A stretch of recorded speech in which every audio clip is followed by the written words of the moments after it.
Proverbs, Ecclesiastes, and Job. And they're all asking the question, what does it mean to live well in this world? So we've looked at Proverbs, who you could think of as a bright young teacher. She's all about pursuing wisdom, an attribute of God that's woven into reality. And she's optimistic that if you use wisdom, you will build a successful life. But then we come to Ecclesiastes, who's more like this sharp, middle-aged critic. And he says, "You think using wisdom will bring you success. You'd better think again, because life here under the sun is meaningless." And that's a phrase he uses a lot in this book. But to understand this book, we have to realize first that we're hearing two voices. So first there's the teacher, and we've been calling him the critic. He's the main voice in the book. But he is introduced to us by another figure, the author.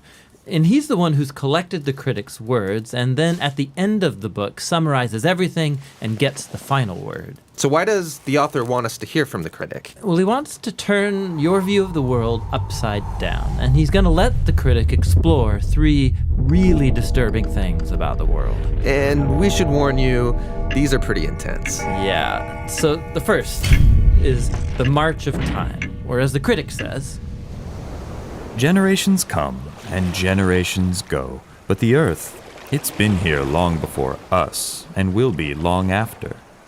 No one remembers people from long ago, and all the people yet to come, they too will be forgotten by those who come after them." So on a cosmic scale, you and I, we are just a blip. Stars are born, and then they die and form planets which orbit new stars, and those planets, they change over time and eventually burn up. And amidst this cosmic backdrop, my entire existence is like a blink in time. Which leads to the critic's second disturbing observation, that we are all going to die.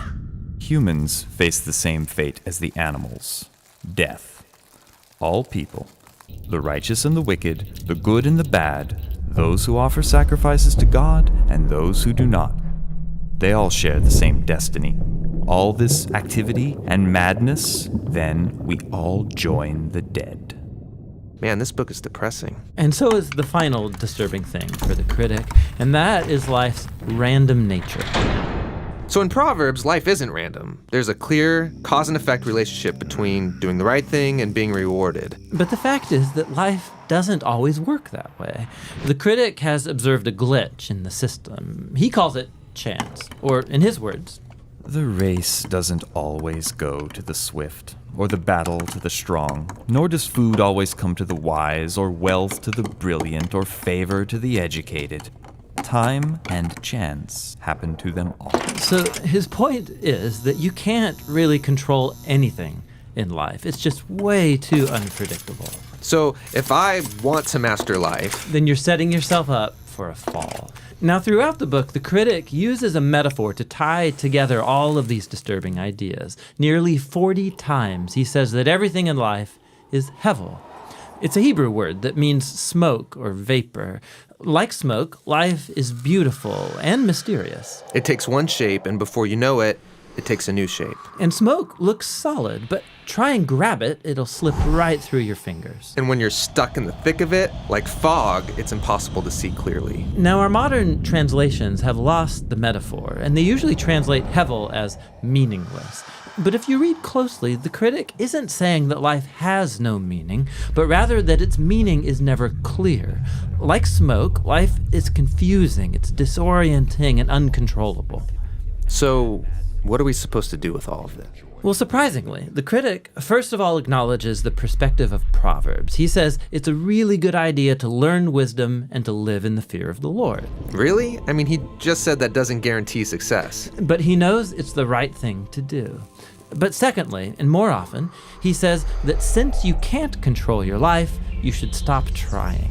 Learn to hold things with an open hand, because you really only have control over one thing, and that's your attitude towards the present moment. Stop worrying, he says, and choose to enjoy a good conversation with a friend, or the sun on your face, or a good meal with people that you care about. The simple things in life. Yes, and both the good things and the bad, because both are rich gifts from God.